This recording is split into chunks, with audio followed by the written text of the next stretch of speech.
it's me Chico from Chico Study Corner. Today we'll be dealing with the chapter 11 of Chemistry Class 12 CBSE, that is alcohols, phenols and ether. So, this chapter is the second chapter of our second part of the chemistry textbook. So, that is organic chapter.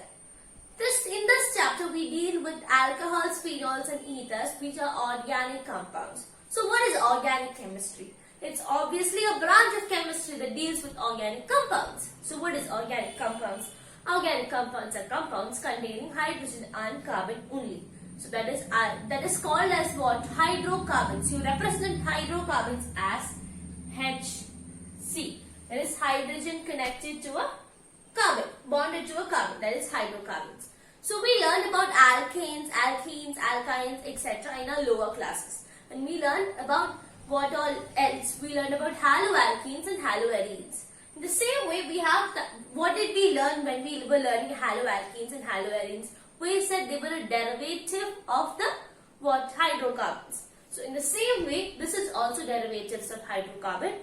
And we learned about alkanes or alkenes. These alkyl groups, when attached or when one of its hydrogen is replaced by an OH group, that is an hydroxyl group, then forms our first character, that is alcohol.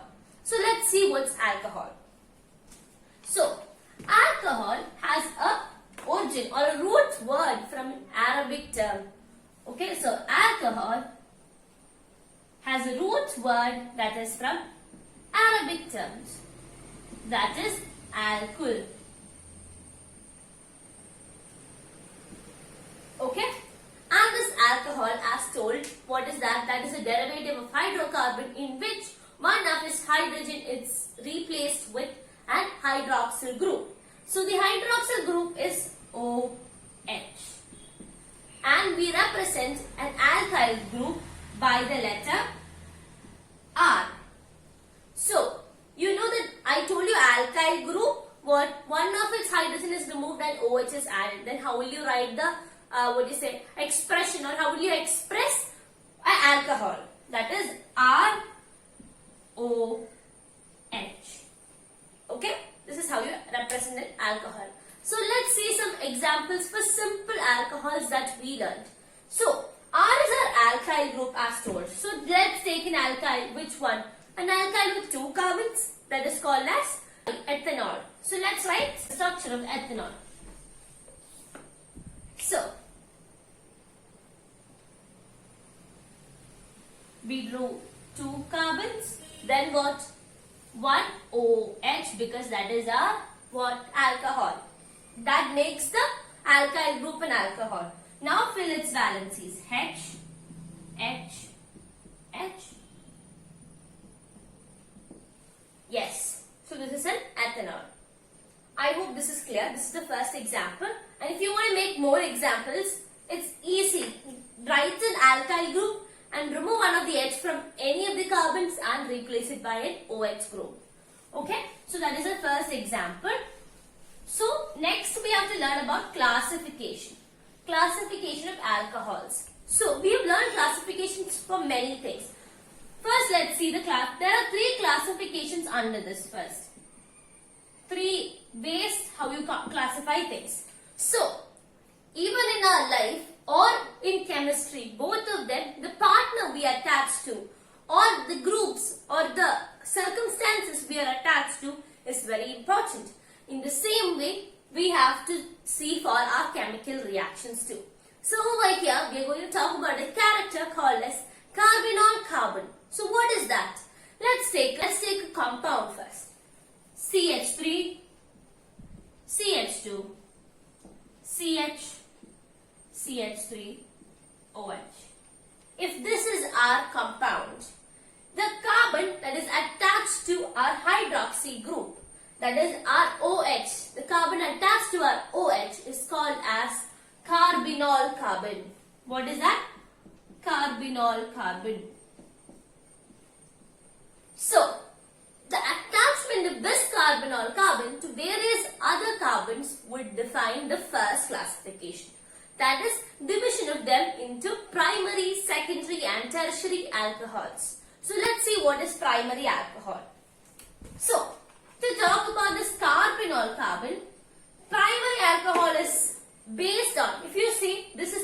primary alcohol. Why is it not a primary alcohol? The carbonyl carbon is connected to another two carbons. Let's draw the broader structure for better understanding. So, primary carbon, primary alcohol. So, I am taking CH3 and let's make it COH,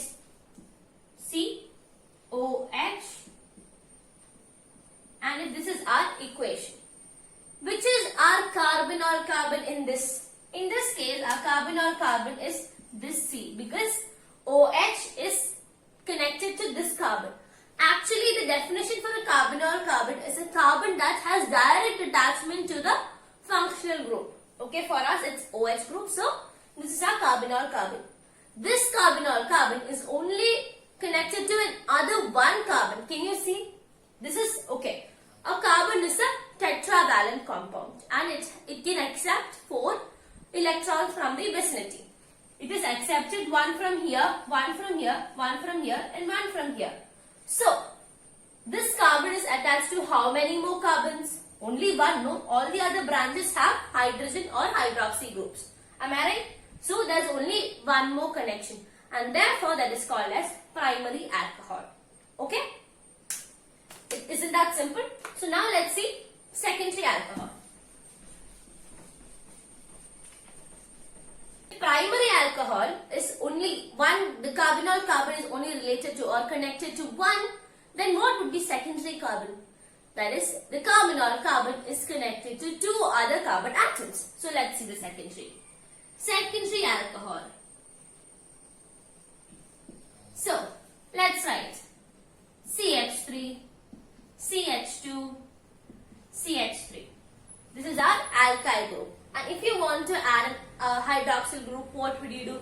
You have to remove one hydrogen and put on our hydroxyl group. So, this is our alcohol that we have taken. Inside this, which is our carbonyl carbon. Isn't this our carbonyl carbon? Because it is directly linked to OH group. And this carbonyl carbon is connected to how many other carbonyl or carbon atoms? Let's see the expanded structure. So, the expanded structure would look like how? This is C, this is connected to another C, it's connected to another C. And there's an hydrogen, there's an OH. Now, let's fill the valencies or the vacant spaces.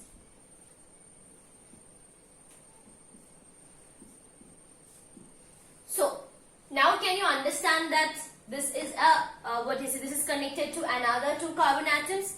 Yes. Why is that? Let's see. This is the carbonyl carbon. This carbon is connected to an OH group, a hydrogen, a carbon, another carbon. Am I right? Can you see there is 2 carbons and hence it's called as secondary alcohol. So now let's see about the tertiary alcohol. So, tertiary alcohol. If primary and secondary are like this, what would be the tertiary alcohol? Tertiary alcohol is an alcohol where the carbonyl carbon is connected to 3 other carbon atoms. So, what would be the example for a tertiary alcohol? Let's see. I am taking a carbon and in the side of that carbon, I am writing an OH group. Okay? My OH group is done. Now, what is it told? It is connected to another 3 carbon atoms. So, there's 4 valencies. I am just writing a simple alcohol and making this as our alcohol. Can you see? This is our carbonyl carbon. By the way, when you look at this compound, probably you will take the longest chain like this. But that is wrong. This is the longest chain. Because when you take the longest chain, you have to have the functional group in it. So, this is the carbonyl carbon and it is attached to 3 other carbon atoms. Is this clear? So, this is to talk about the first classification. The second classification is for what? Cyclic compounds. That is not cyclic compounds. This was related to aliphatic carbons. Now we will see about aromatic carbons. So, the aromatic carbon that we have learnt, what is that? Benzene ring. So, for a benzene ring, how would you make a benzene ring as an OH group? Or how would you make an benzene ring to be an alcohol? That is, you will add an OH group by removing one of its hydrogen. So, we'll remove one hydrogen and we'll put an OH group. Am I right? Here, the hydrogen is replaced by an OH group. And since this is called as an alcohol, to talk about naming a compound, when the primary functional group, you have to have a primary functional group with which the compound will end. So our primary functional group is OH and hence is an alcohol. So this alcohol is called as a phenol. Phenol. Okay. So for example, a compound comes where there is a chlorine. You won't write this as, you don't give positions to this 1, 2, 3, 4, 5 and you don't write it as benzene all. It is not like that. When you have a compound where there is OH group and another, any other substituent groups coming into it, what is this? The parent atom is taken as phenol for the naming. So this is to talk about the second classification, phenols. And phenols, to talk about phenols, they are very similar to alcohols because they are actually alcohols or they are derivative of simple hydrocarbons. So, these phenols have so much of similarities to alcohols as well as so much of similarities to other benzene rings also. So, and these have many other isomers coming up. There is ortho, meta, para, etc. that we will be discussing while we are discussing nomenclature. So now let's see the last classification. The last classification that we have to learn is based on the number of OH groups in a compound. So let's classify that on this basis. Let's write. So what is the classification? It is based on the number of OH group present in a compound. So we already know if there's only one OH group, what would you term a compound? Or if there's only one substituent, you say it is as mono. If there is two, you say di, 3, tri, 4, tetra and it goes on. So over here we have to learn about three classifications. There is mono, di and tri. What is that? The number of OH group, and therefore it is called as monohydric, dihydric and trihydric. So let's see the examples for monohydric first. So monohydric, as told, what is that? They are having only one OH group. Compounds having only one OH group is classified under monohydric compounds. So first example is CH3, CH2, OH. In this compound, can you only see one? Same way you can write another compound. CH3, CH2, CH, CH3. This is also OH. See? These are all monohydric. Okay? Now the second one is dihydric. So what would be dihydric if monohydric is one hydroxyl group in a compound? Dihydric is two hydroxyl groups. So let's write dihydric. And what is our dihydric? There are two hydroxyl groups in the compound. So let's write CH3, CH2, CH2, CH3, no CH2, CH3. Okay. If this is a compound, I am just removing one hydrogen from here and replacing it by an OH group. Okay. So this became a what? Monohydric compound. To make it a dihydric compound, you have to remove one more hydrogen from any of these carbons and replace them by an OH group. It can be like this or it can be on the same one also. If there is what? An extra valency remaining, you can actually place a hydroxyl group over here also. See, it can be like this or as drawn before. Over here there can be an OH group where here it will become CH. So this is the example for a dihydric compounds. You can write it in any way. On top of this or on the 4th carbon, on the 5th carbon or on the 10th carbon, anywhere. Okay. And the next classification is trihydric. So trihydric, what would be trihydric? There are three hydroxyl groups in the compound. Okay. So trihydric. Three OH groups. Okay. So Example, CH3, CH2, CH2, CH3 is our compound. And we have to what? Make this into a trihydric compound. How would you do that? First, I'll remove one hydrogen and make it OH. Same way, I'll remove one more hydrogen and make this also OH.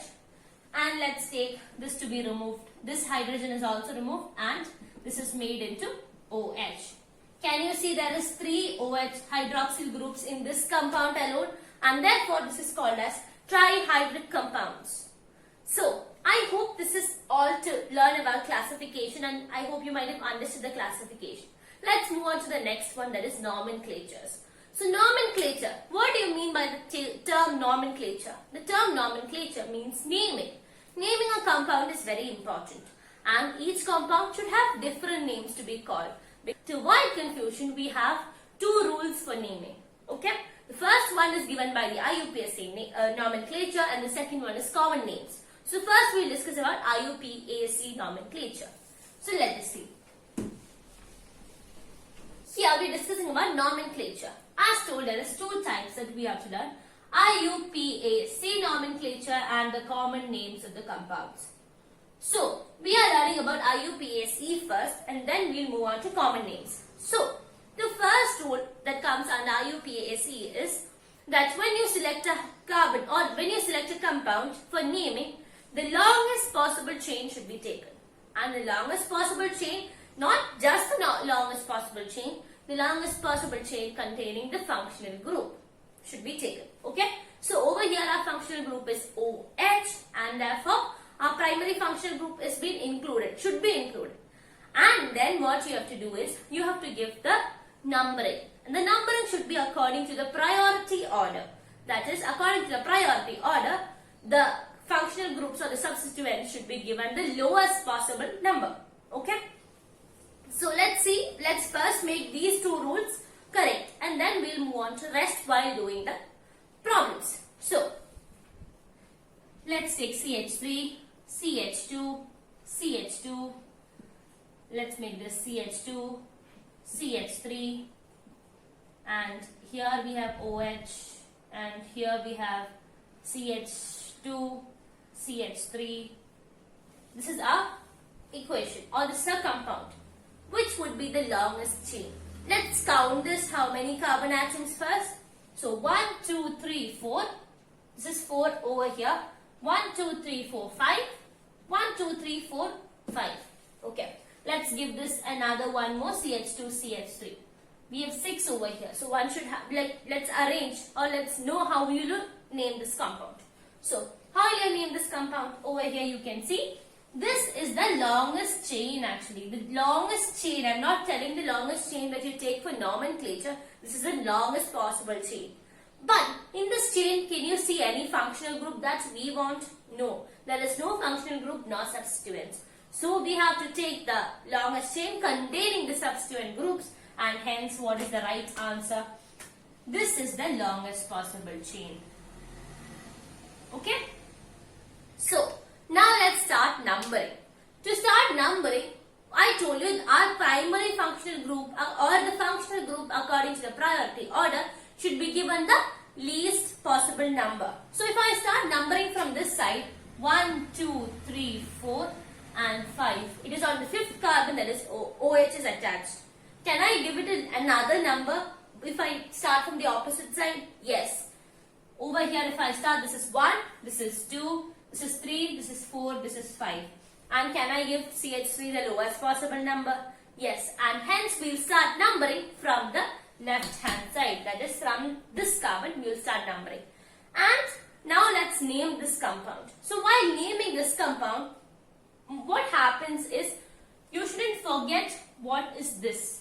Okay, this is one of our substituent, and you should consider the substituent while naming also.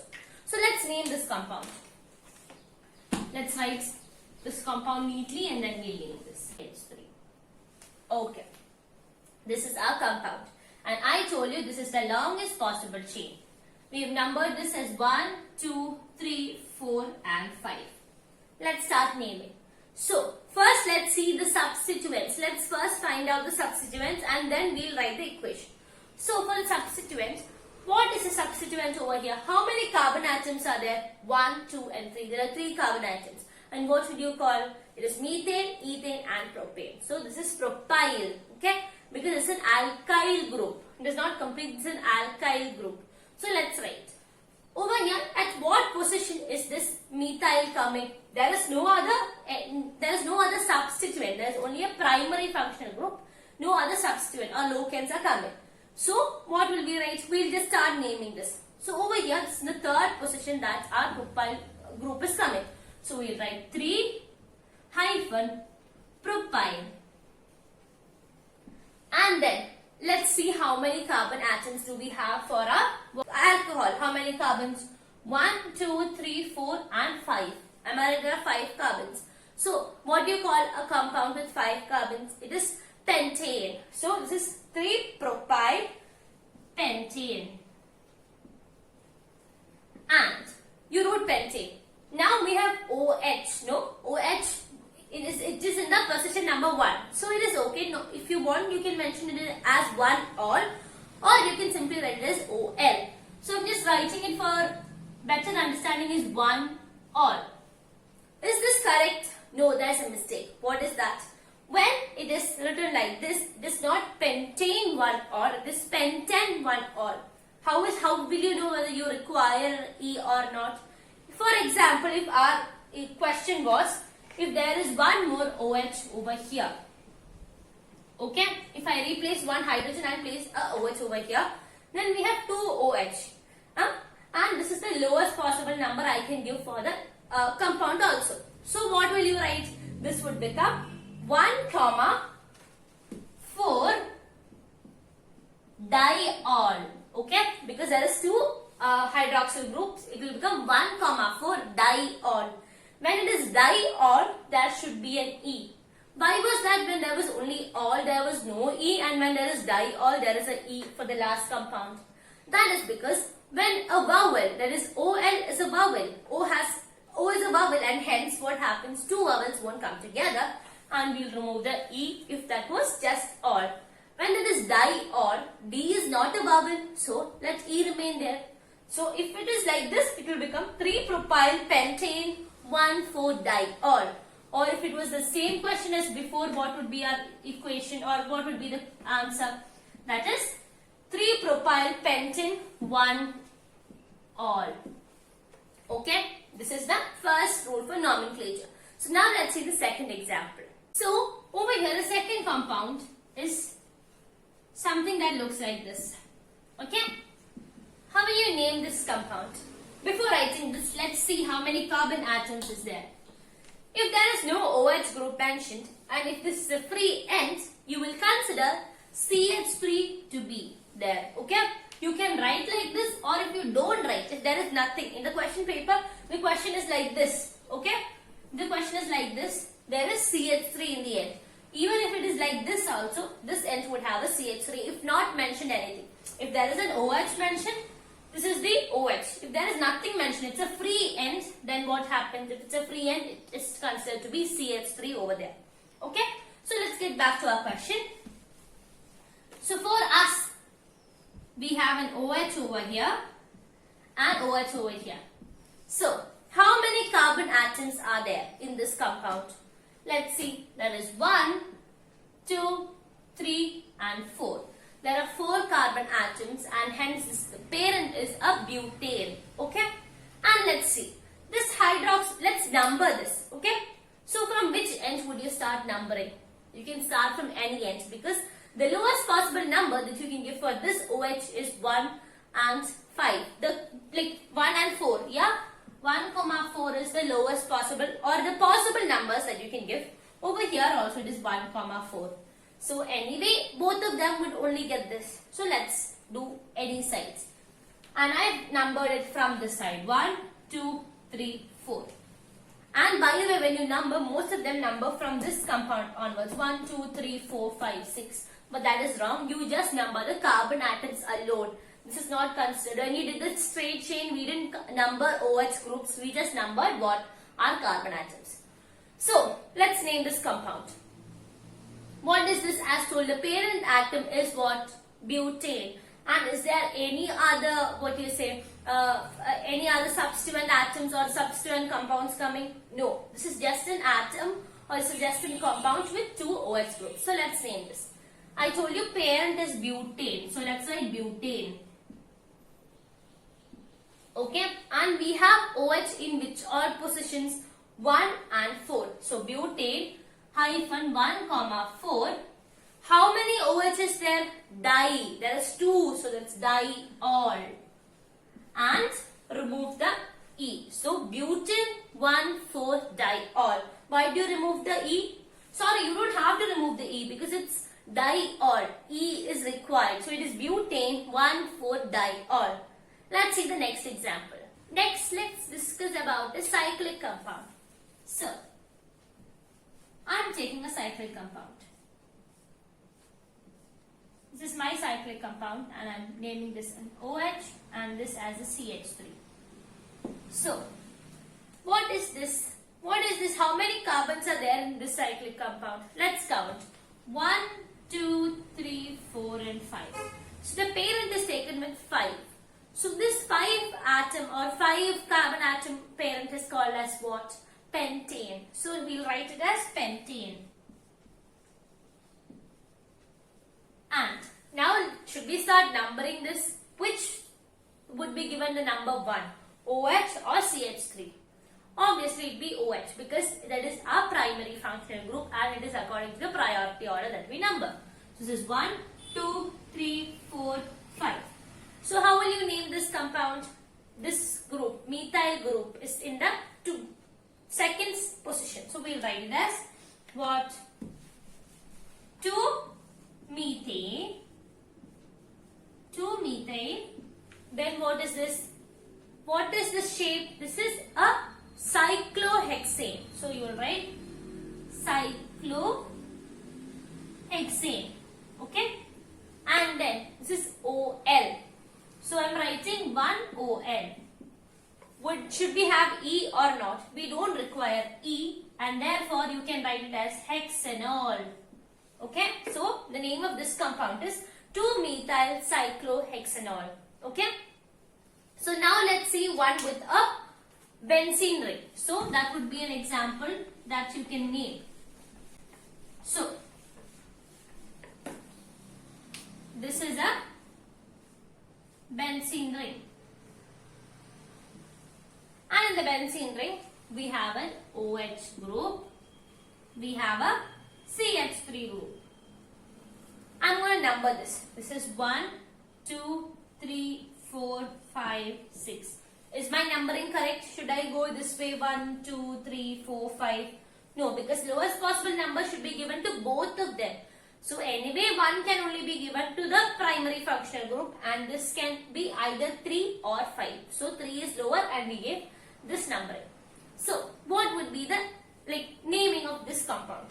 So I told you, whenever a benzene ring with an OH comes, it is not benzene anymore. It is termed as phenol. The parent is phenol. So what will you write? CH3. In what position is CH3 there? So you write 3-methyl. Then what is this compound? Phenol. Okay? This is 3-methyl phenol. So this is the nomenclature for this one. For the next one, what I am doing is I am just rubbing these names and just giving some other functional groups over here. So I am giving an NO2 over here and an NO2 over here. Okay. So how will you name this compound while doing it? Let's see. This compound also, this is the parent atom. This is the phenol is the parent atom. And what is this? This is a nitro group. Okay, this is nitro. So how many nitro groups are there? There are 2 nitro groups. So it's dinitro. And let's number this. From where will you start? From here. This is 1, this is 2, this is 3, 4, 5 and 6. If you go the other way, 1, 2, 3, 4, 5, 6. So you can't give this 5 because the options over here is either this can be 4, 4 or 3, 5. Okay. This is what is happening over here. So you have to give the number 3 in which order will 3 come? In this order. So you won't take this 4. Okay? And the 5. So this is 3. Now let's name this. How will you name this? What is our functional group? What is the substituent? The substituent is NO2 group. The nitro group coming is the substituent. Or even if CH3 comes, CH3 is a substituent. So we'll write this. So this is 3 and 4. So you'll write 3, 4 dinitro phenol. Okay? There is no space, so I'm writing phenol just below. Phenol. Okay? So this is the compound. This is the naming, the nomenclature for compounds in the IUPAC nomenclature. Now let's see some of the common names of some, compounds. So let's see. The common name. First common name that we have to learn is cresol. So, what is cresol? Let's see about cresol. I told you that this is a phenol. Am I right? This is a phenol. And when there was a CH3 over here, what did we name this as? 2-methyl phenol. The same way, this 2-methyl phenol can have a common name. The common name is cresol. Okay? So when you write the name when you give a common name, it is not given, it's not specifically said where the CH3 is. It can be in 1, 2, 3, 4, 5 or 6. So therefore, the isomers of cresol is mentioned as ortho, meta, para. So what is ortho? What is ortho position? What is meta position? What is para position? That is what we are going to discuss now, and then we will move on to the rest of the common names. So to talk about ortho, meta, para, let's take our OH group is our main group. So we don't have to disturb our OH group. Let it remain there. Now let's see. If you have to say this is orthocresol is our compound, then how will you write it? This is, let's number this also.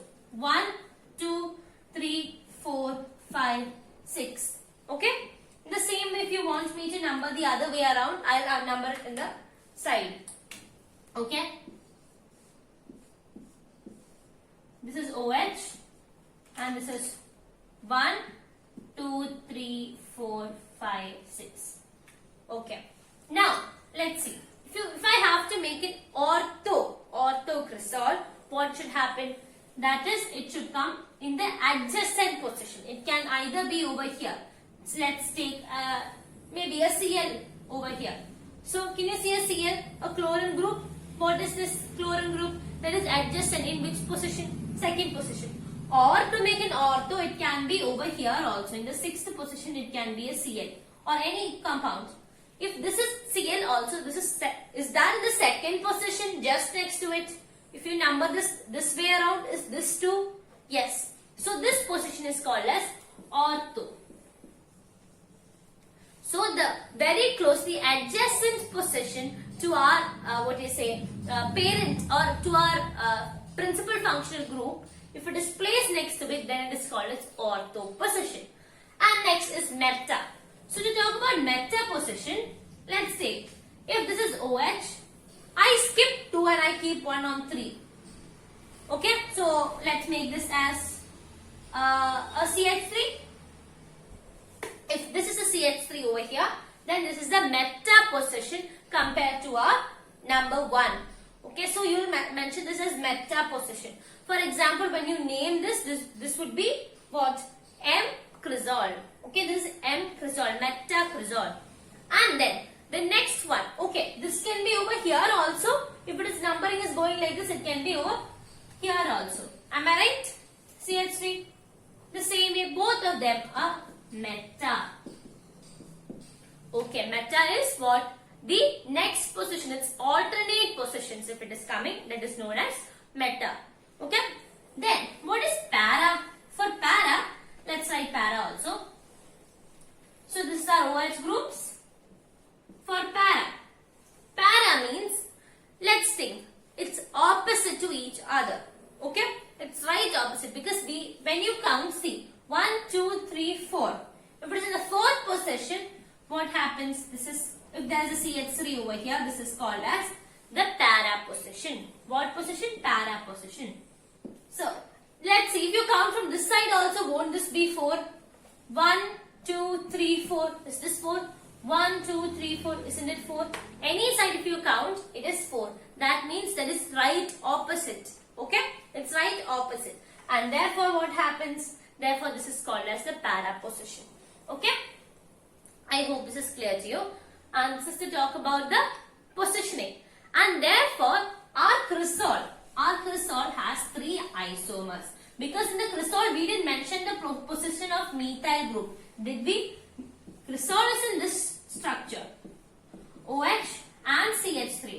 It can either be over here, it can be over here, or it can be over here.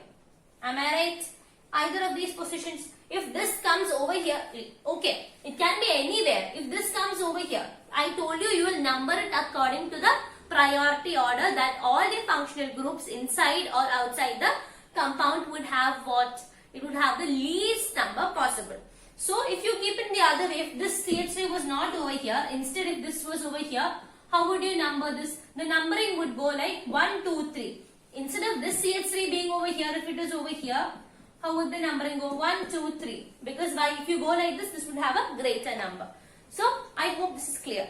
And cresol has 3 isomers. How would you write the isomers? That is M, that is metacresol.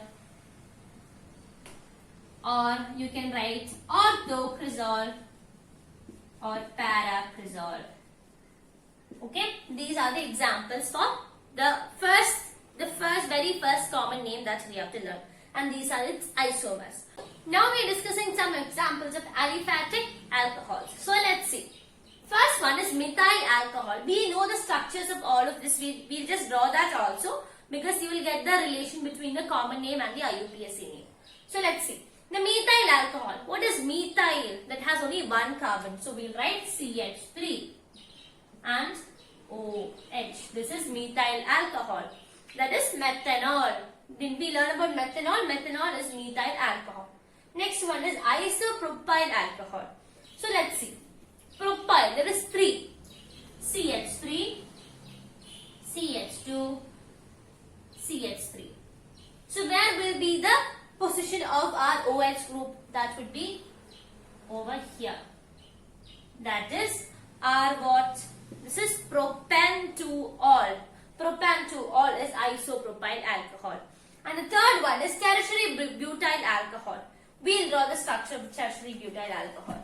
So, it is actually I'll tell you, when it comes to common naming, you don't take the largest or the longest chain. What you do is, I'll show. This is the carbon atom. We need an OH. This is tertiary butyl. When we were discussing about tertiary alcohols, what did we say? It is linked to 3 other carbon atoms. The same way, tertiary butyl alcohol. What is this? That is tertiary carbon.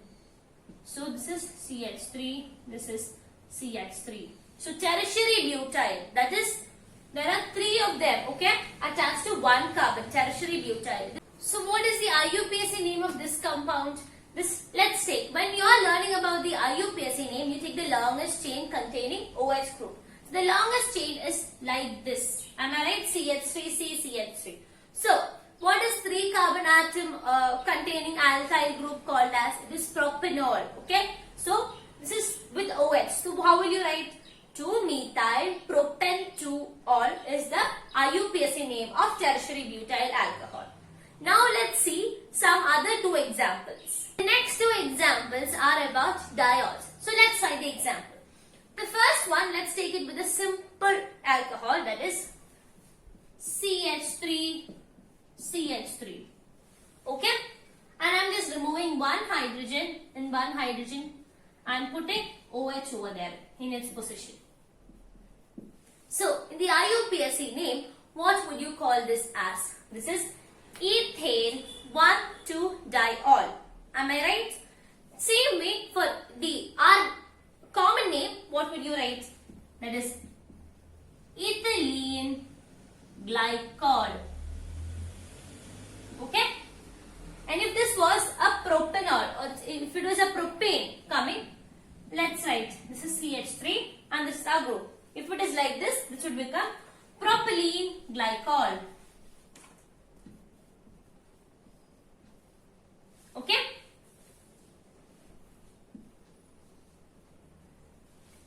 This is the examples. So, that's all for today's session. I hope you might have understood it and liked it. If you've understood it and liked it, please give my video a huge thumbs up and also subscribe to my channel if you're new to it. And share my videos with your other friends. So, see you on the next part of this chapter. Till then, bye-bye.